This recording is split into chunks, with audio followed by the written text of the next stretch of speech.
very first time being involved in the obstacle course that is our benefit system. It's clear that long COVID is having a serious impact on the ability of our workforce to do their jobs, and we can expect it's only going to get worse as we see the virus spread through the population and we see more cases of long COVID in the future. So what can we do? Well, the All-Party Group has released a report on long COVID this week. If the Minister hasn't seen it, I'd be very happy to give him a copy. In it, we make 10 recommendations, but I'll highlight just a few. First, the government needs to urgently prioritise research treatments for long COVID patients. We have welcomed the money already committed, but would contrast it, for example, with America, who have earmarked $1 billion towards us because they recognise the effect that this could have on their economy. They see it as an investment. I would urge the UK government to reach similar ambitions.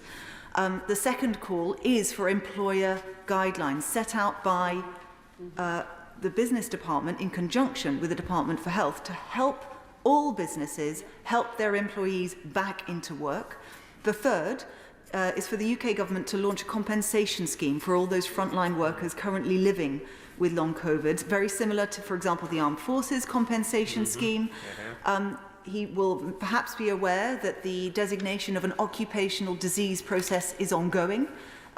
We are hopeful that that will report back soon. That's a matter we are discussing with the Department for Work and Pensions, but that could be game-changing, particularly in those public sector areas where the prevalence was incredibly high, so particularly education, the health and social care workforce, but actually also public transport workers were among some of the highest prevalence of COVID, particularly at the beginning. The ONS survey itself very much points to where we need to be looking. But I would urge the government not to wait for that designation, because many of these workers, as he's heard in my examples, have already left the professions. They are leaving the sector. They're deciding to take early retirement. And this is a time when our economy needs a boost. It needs those experienced workers in it. At the moment, we are not paying any attention to this. And the main reason why we brought the debate today is to urge the Department for Business to look ahead, take this seriously. The best thing that we can do right now is to help hard-pressed people in the UK in our fight against Putin, against the cost of living crisis and all the rest of it. If we're going to get our economy back on its feet, we need to get our workers back at their desks. And if those workers have long COVID, then currently there's very little out there to support them and those businesses that desperately want them back. Yeah, well done. The question is, as on the order paper, Debbie Abrahams. Thank you, Madam Deputy Speaker. And it is a sorry, excuse me. Could I just say that I think that we can get everybody in with a reasonable amount of time if everyone limits their comments to a maximum of 8 minutes. Debbie Abrahams. Forewarned is forearmed, as they say, Madam Deputy Speaker. Thank you so much. And it's an absolute pleasure to follow my my honourable friend, the member for Oxford West and Abingdon, and congratulations for her for securing this debate, but also for her leadership in the APPG. She chairs it exceptionally well, and I think today's debate and the report that underpins it reflects that. And I also want to thank everybody that has provided evidence to the committee, particularly in relation to this latest report. Their stories are quite moving. They really are, and also quite shocking. In addition to them, I'd like to thank the Secretariat, who do a fantastic job, I think, in terms of providing support to the group. Madam Deputy Speaker, this COVID pandemic is far from over. I'm wearing my mask. We know we've got an outbreak in Parliament. A number of MPs are currently off with COVID. It is far from over. We're seeing case numbers ticking upwards, hospitalisations also on the rise, and sadly there are increased deaths. We've seen the burden of disease from this pandemic once again hitting the most deprived, with avoidable mortality six times greater for women in deprived areas compared to the least deprived women, and nearly 5 times for men. And yet we see a spring statement where the government's rhetoric to level up has no substance. 1 out of the £6 from the Chancellor's tax hike in the autumn given back. There was only 30p from that £1 that went to those on the lowest incomes.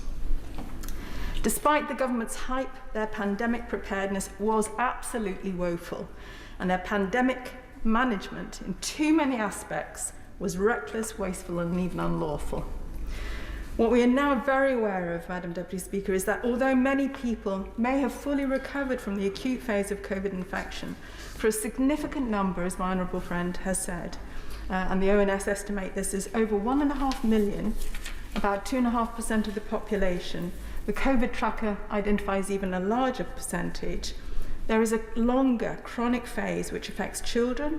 We think there are about 34,000 at the moment, women, particularly younger women of working age, people on low incomes and frontline workers who are more at risk of exposure, including NHS and care workers and those on with an existing activity-limiting health condition or disability. As we've heard, symptoms vary, but fatigue, pain, reduced muscle strength, brain fog, and so on are just some of the symptoms. In my own case, I've experienced prolonged fatigue, bordering on exhaustion, being awake, but my brain being somehow disengaged from what I'm doing, and with nasty bouts of nausea. I believe that COVID has also exacerbated my already severe arthritis after many years of running. Madam Deputy Speaker, this is partly the result. But as I say, this has got considerably worse with long COVID. The pain is constant and sometimes completely debilitating, making it difficult to stand up. What is shocking is the response to people who are experiencing long COVID by their employers. And my honourable friend mentioned some of these cases, but some that I also want to recall was that those that had been disciplined by their employers. You know, they were struggling with this condition, struggling to actually go about their everyday lives, and they wanted to be at work, and yet they were being disciplined for not being back at their desk, not being back in front of a class, not being able to see patients. We had a GP, do you remember?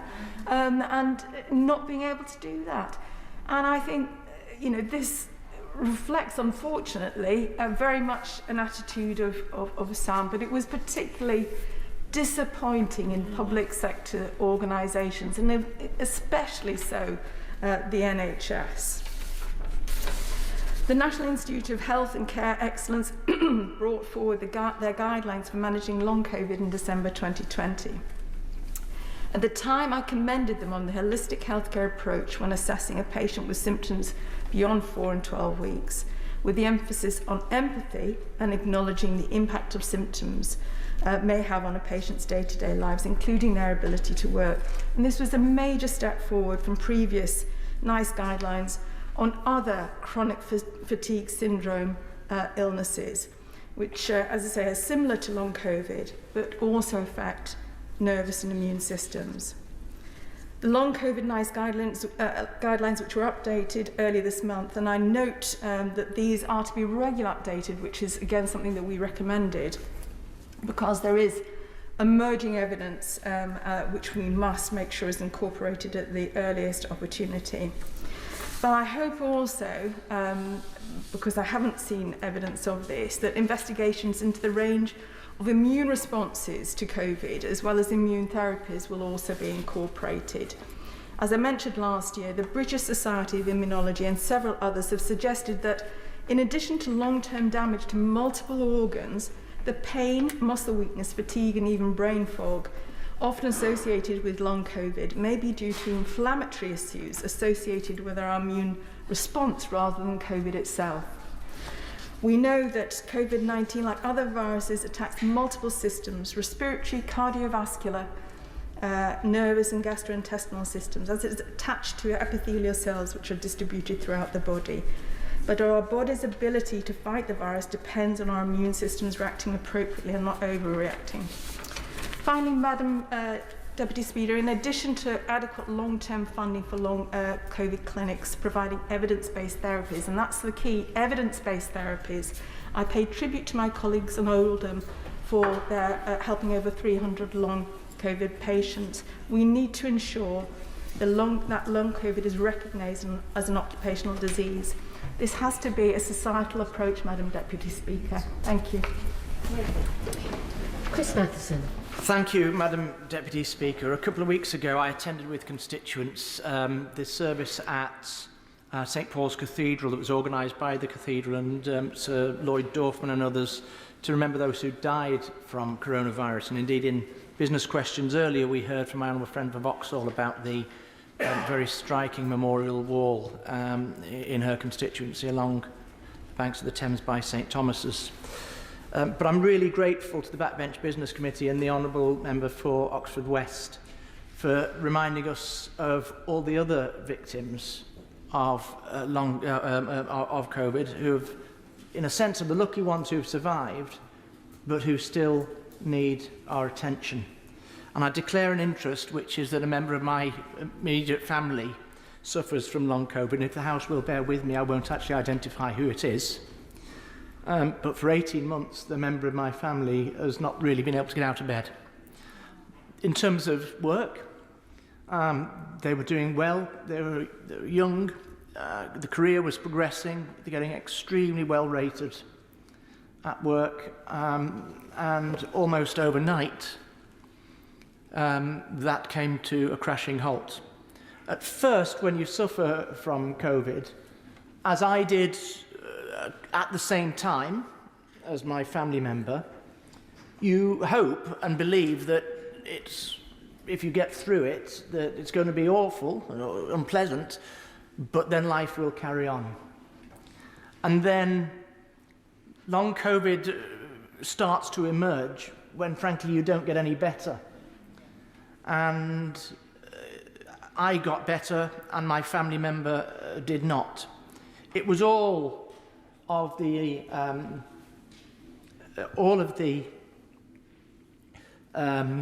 symptoms that my honourable friend from Oldham has described. A huge tiredness, brain fog, aching limbs. And at the time, the best source of advice that was available and the best sort of support, I have to say, was my honourable friend for Denton and Reddish. There was nothing really available. People hadn't come to terms with the disease, with identifying what the causes of the conditions were, and I pay tribute and thank him for his work and his support to my family. I have to say that the employers of my family member were excellent. They still are. They've not been able to continue paying, but as far as they're concerned, my family member is still on their books. They value the contribution that my family member has made. Again, I'm sorry to talk vaguely. I do not want to identify the person. And I've said, when you're ready to come back, we're ready to have you. And that's the kind of employment practice that we're looking for. But as my honourable friend from North Tyneside said, another member of my family has had to give up their job in order to be the carer. And what we're looking for, really, is some kind of hope, something to cling on to, something to demonstrate progress. And there has been progress, and I welcome the government's investment of 18 million and the growing recognition of this post-viral chronic fatigue syndrome caused by coronavirus. And every time there's a news item, even scientific papers that I wouldn't normally understand, we devour to try and find an explanation, a cause, a hope of a cure, or a hope of treatment that will get us and my family member through this.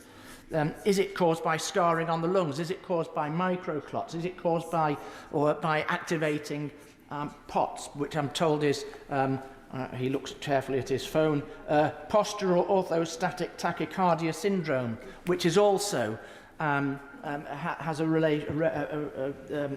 bears some kind of relation to what is going on. And the truth is, it could be any one of these in any number of individuals, but that absolute fatigue is the same. And I remember my honourable friend advising me, if you're feeling good, don't do too much. Don't exert yourself. I pass this advice on. I have to say, Madam Deputy Speaker, that it's also the mental effect, that when you are having a good day, you don't want to exert yourself, because then you might be knocked out for the next 3 days. So that forces you to withdraw into yourself and withdraw into your life and not want to go out. So you can't even walk down to the shops. You can't walk to the park even, because you're so terrified that you might then not make it through the next 3 days. And it's that hope and that desire and that almost desperation that when you have a good day and it's followed by another good day and it's followed by perhaps another good day, is this the beginning of the end or even the end of the beginning? And for so many, including my family member, it hasn't been that. In terms of this debate, I would ask for the same consideration that has been given to my family member for others, to recognise, for employers to recognise that this is something that the government has recognised as an issue, that the medical establishment has recognised as an issue, and that employers need to treat their employees who have this as also victims of the pandemic, because nobody has chosen to have this campaign, this illness. And I would say one final thing, Madam Deputy Speaker. My message, including to constituents who still persist in saying that COVID-19 is nothing, it's just a cold, it's just like the flu. I'd like to say to them something along the lines of get stuffed. I would simply say there are 130,000 or 40,000 names on the wall on St Thomas's, and there are hundreds, of maybe a couple of 100,000 others who are still suffering today and are just desperate for some hope of some better life to come, and the desperation of getting over this terrible long-term affliction. But I am most grateful that this debate has been raised, and I'm most grateful again to my honourable friend for the support he's given my family. Wendy Chamberlain.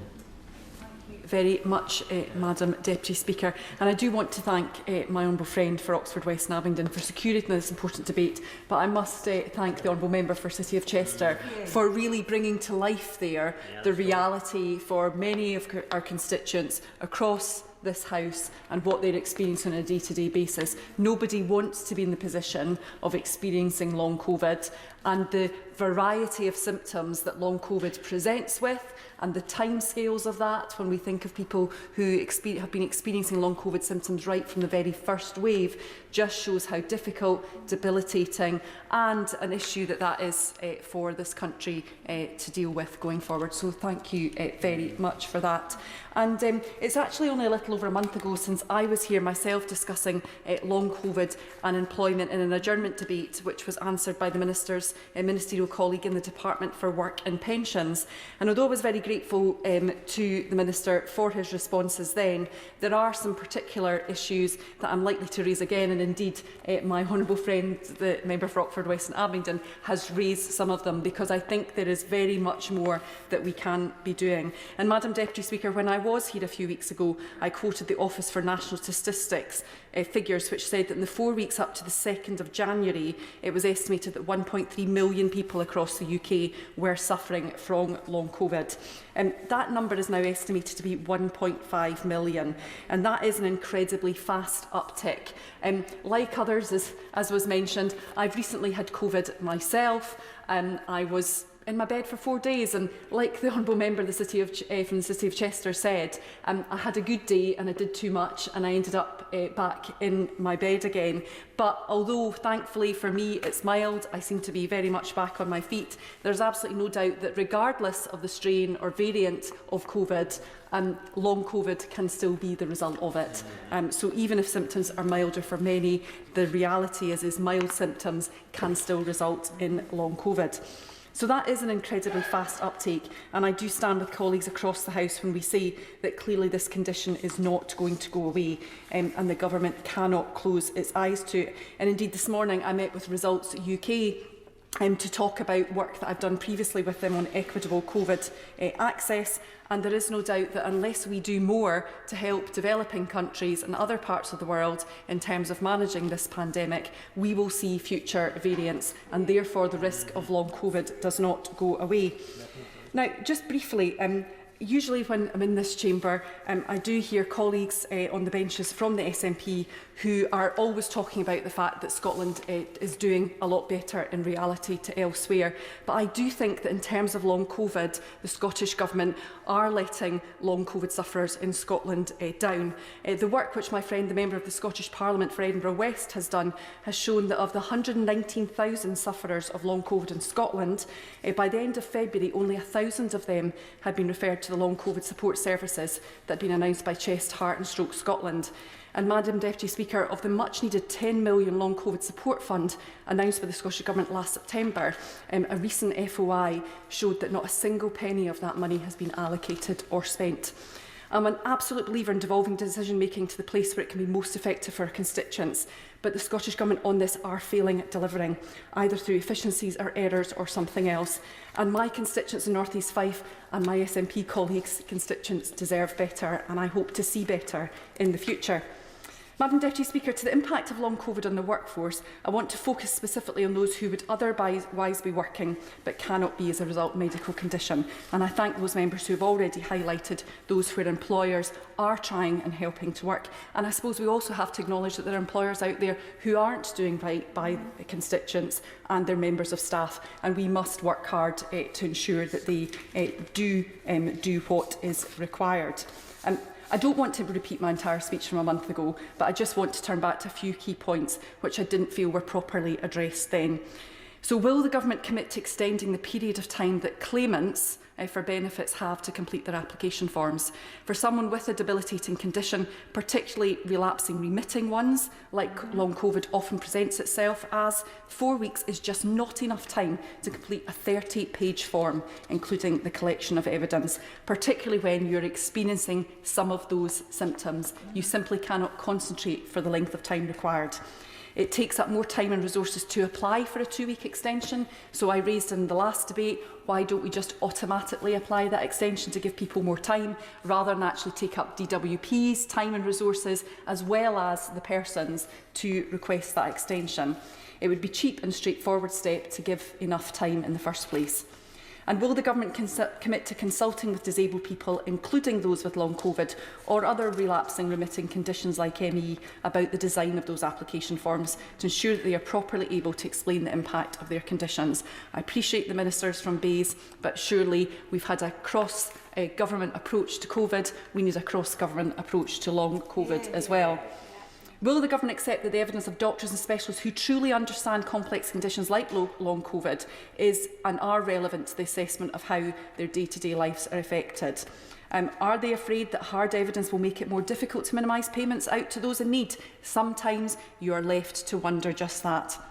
Will the Government publish its decision-making matrix for assessors and submit it to independent scrutiny to ensure that it allows suitable decisions to be made relating to complex conditions like long COVID? This will also have the additional benefit of considerably increasing trust in the DWP, because we hear about that again a lot in this chamber, and we know frankly that it's incredibly low. And finally, will the Government provide proper training to staff in DWP centres, both front and back office, relating to assessments and work coaching? We want to ensure that they are equipped to work with claimants who are suffering from this new and complex condition. We've heard the variety of symptoms that this creates, but increasing people's anxiety and stress, I am pretty sure, will do nothing to help them. Those who cannot work because of a health condition are the other side of the workforce coin. Everyone must be supported, and those who are less visible need to be given the support that they require. Thank you. Fleur Anderson. Thank you, Madam Deputy Speaker. I'm very grateful to the member for Oxford West and Abingdon for securing this debate, and also want to reiterate what has been said by many, that we understand that there are so many people suffering from long COVID, and this must be taken seriously by the Government, and that we understand the impact that this is having not only on those individuals and their daily lives, but on the workforce. This is an economic issue which will continue to have a serious impact and needs to be addressed. And to reiterate, the main ask that we do have, and that the APPG on coronavirus has in their very helpful report on long COVID, that key recommendation that there are employer guidelines, so that people are not left to the whim and the mercy of different employers as to the understanding and support that they have to be able to continue in the workforce or return to the workforce. I've come to this debate for two groups of people. One are all those suffering from long COVID across the country, and that is an estimated, as has been said, 1.5 million people. which is 4.4% of the workforce. But also those constituents that I have who have been suffering from ME and have learnt many lessons from that, which they think are really, really relevant to working with those who have long COVID. They have been underestimated, not believed, not supported. When they've gone to their GP, they've been told the wrong advice, actually advice which makes their ME worse. They've not been understood in schools, whether by those who are young people or those who are teachers. They've not been understood by their employers, and they don't want anyone with long COVID to go through the same. And I've been disturbed to hear some of the evidence given to the APPG about workforce practices which are not conducive to helping people come back to the workforce, being the best for those individuals and the best for our economy. A couple of my constituents who've written to me are one person who said, "I've now had long COVID for 2 years. We desperately need more investment in potential treatments. It's clear that the illness impacts blood, autoimmune system, organs, brain and central nervous systems, but none of these mechanisms are being treated by the NHS so far. Treatments are being trialled in other countries, and there are questions being asked about the trials being conducted in other countries and what more could be done here." Another constituent said, "I contracted COVID-19 at the very end of September. Like many people, I suffered mild symptoms, but 2 weeks on from my initial infection, I was suddenly hit with a wave of long COVID symptoms, was truly horrified at what was happening to my brain and to my body. I felt drained and broken, and I felt as though a foreign body was inside my head, and I could no longer hold even a conversation, let alone work. For the last 7 months, I've been unable to function in any sort of capacity." And finally, my cousin has had long COVID for a long time, and he sent me a list of his symptoms: fatigue, concentration impaired, memory, cognitive loss, internal pain, chills and sweats, not being able to sleep, sore throat, dizziness, shaking, anxiety, faintness and muscle aches. All of these symptoms, all of this, the impact of long COVID, need to be understood by employers, by teachers in education settings, by GPs and all medical workers, as has been set out in the recommendations for the APPG from coronavirus in their report. So I would just underline those recommendations and ask specifically for employer guidelines that are very clear, that should be urgently produced, because otherwise there just is a postcode lottery or an employer lottery from employer to employer about how anyone with long COVID will be treated and be able to return.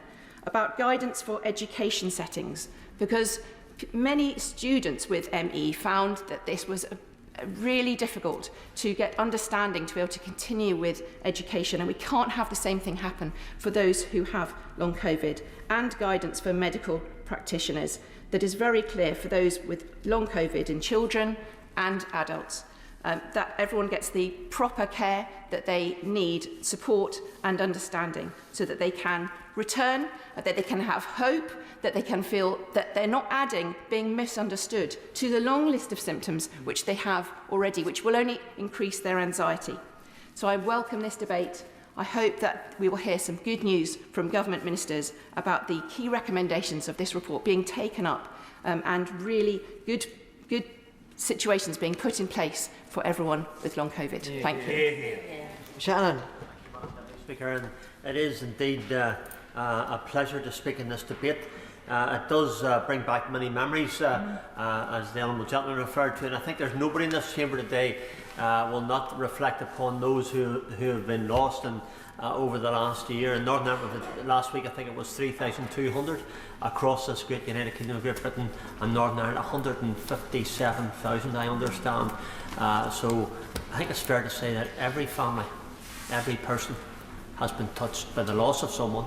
But today, this debate, while we think of that, and you cannot not think of that, I think we're focusing upon the issue of the long COVID. Can I congratulate the Honourable Lady for Oxford West and Abington for setting the scene, and also for the hard work that the Honourable Lady does with others through the APPG to bring this matter to a head, to highlight the issues and to understand it better.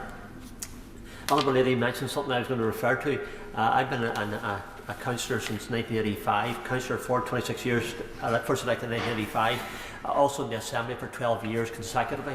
Whenever I got in the Assembly, one of the biggest issues in my office has been benefits. It continues to be the biggest issue now ever, benefits, housing and planning in that order. But one of the things about whenever I first became an MLA in 1998, the issue of ME at that stage, the Honourable Lady for Putney referred to it, I just want to touch upon it if I could, because I think the Honourable Lady will know, and I think others will recognise the story of those who had ME. I remember people coming and helping them fill in their benefits forms, and they told me that ME says, you know, my doctor says there's nothing wrong with me. And I says, well, is there any other doctors in the practice that you could speak to? And we found ourselves with a difficulty that, this is not a disrespectful to doctors, Madam Deputy Speaker, because doctors are excellent people, and we've got to say that. But the understanding of what ME was about was not really known at that stage. So we had incredible battles to fight to get the evidential base to prove as someone had ME that whenever they talked and said they had chronic fatigue, you know something they actually had, and it was something called ME, and yes, it was a disease. So the Honourable Lady referred to it. I was going to, but I just wanted to fill in the story of that because I think that gives the evidential base to what the Honourable Lady says. And I think really what gives the evidential base to what the Honourable Lady for Oxford West and Abington and others have said. Can I commend, I'm not picking anyone else special, but I'm going to commend the Honourable Gentleman for the City of Chester for that very personal story. A personal story that the Honourable Lady for East Fife referred to, and because it is personal, it resonates better when it comes to telling the stories, telling a story to back up this debate today. I know that I missed him, he knows that, and I said to him in the chamber, well, miss you, where have you been? And he told me some of the things. I didn't tell me it all now. He told it all today of what he'd been through. And there'll be others in this house have been affected as well, so we thank him for that. Whilst being double jobbed and also had the booster, I was informed from a test here in the house when I got home on the Friday night, early Saturday morning it was, that I had COVID. And I couldn't quite understand it because I had no symptoms. And the lady from the NHS back home phoned me on the Saturday morning. She says, Mr. Shannon, tell me, how do you feel? I says, well, I told you I feel great.